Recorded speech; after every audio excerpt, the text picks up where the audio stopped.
रात का सन्नाटा, नीचे शहर की सड़कें जगमगा रही है और इसी चमकते कभी न सोने वाले शहर न्यूयॉर्क के बीच एक ऐसी महिला गायब हो जाती है जिसकी गुमशुदगी आज भी दुनिया के सबसे असामान्य और उलझे हुए केस में गिनी जाती है। कई लोग लापता होते हैं और कभी नहीं मिलते, लेकिन कुछ गुमशुदगियां इंसानी समझ से परे होती है। ये कहानी है डॉक्टर स्नेहा एन फिलिप की, एक ऐसी महिला जिसकी आखिरी कदमों का पता सबके सामने था, फिर भी वो बिना कोई निशान छोड़े गायब हो गई। स्नेहा 31 साल की एक इंटेलिजेंट, स्मार्ट और बोल्ड डॉक्टर थी। उसका शादीशुदा जीवन अच्छा था और पति रॉन से उसका रिश्ता प्यार और विश्वास से भरा दिखाई देता था। वो मैनहट्टन के एक अच्छे अपार्टमेंट में रहती थी, जहां से वर्ल्ड ट्रेड सेंटर की ट्विन टॉवर्स साफ दिखती थी।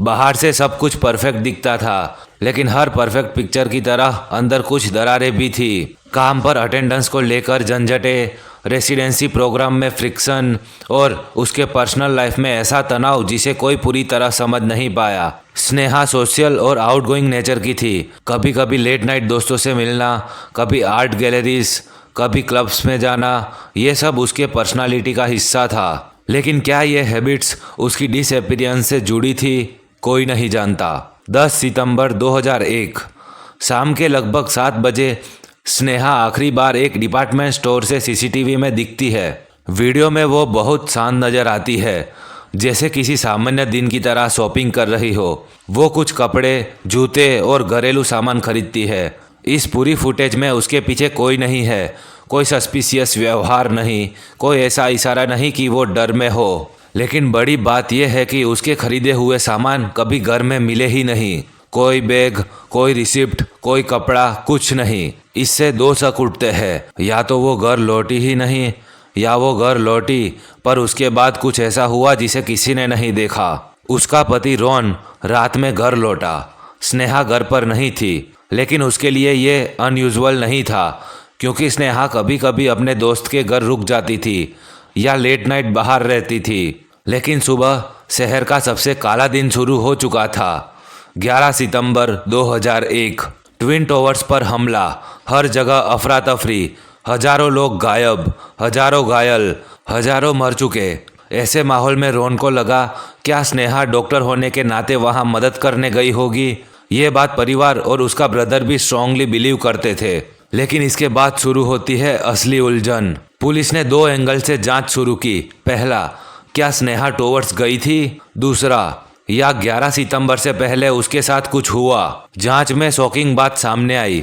स्नेहा की कोई फुटेज ट्विन टॉवर्स में एंटर करते हुए नहीं दिखाई दी। न कोई विटनेस, न उसके फ़ोन का कोई पिंग, न हॉस्पिटल एंट्री, न कोई मेडिकल इन्वॉल्वमेंट रिकॉर्ड।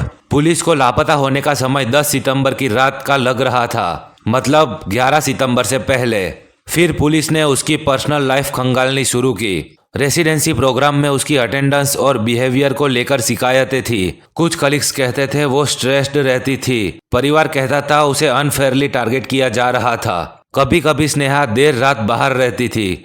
कुछ रिपोर्ट्स कहती है कि वो नए लोगों से सोशलाइज करती थी। पुलिस ने इस एंगल पर भी शक जताया, लेकिन उनको कुछ नहीं मिला।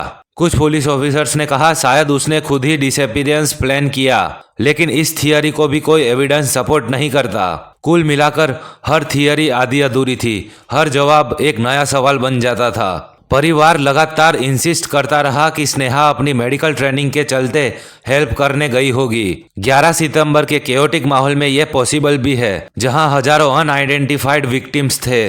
2008 में कोर्ट ने कई साल की सुनवाई के बाद कहा, बेनिफिट ऑफ डाउट स्नेहा के पक्ष में जाता है। उसे 11 सितंबर विक्टिम डिक्लेयर किया जाता है। इस फैसले ने उसे सम्मान भी दिया, लेकिन साथ ही नया सवाल भी छोड़ दिया। क्या वो सच में टॉवर्स पहुंची थी, या ये एक पेनफुल कोइंसिडेंस था कि वो 11 सितंबर से सिर्फ एक रात पहले गायब हुई? स्नेहा फिलिप्स का केस आज भी सॉल्व नहीं हुआ है। उसकी लाइफ जितनी कलरफुल थी, उसकी डिसअपीयरेंस उतनी ही डार्क और कंफ्यूजिंग निकली। सबूत इतने कम है कि हर थियरी सिर्फ एक अनुमान बनकर रह जाती है। ऐसी ही और रियल क्राइम स्टोरीज देखने के लिए हमारे चैनल को सब्सक्राइब जरूर करें।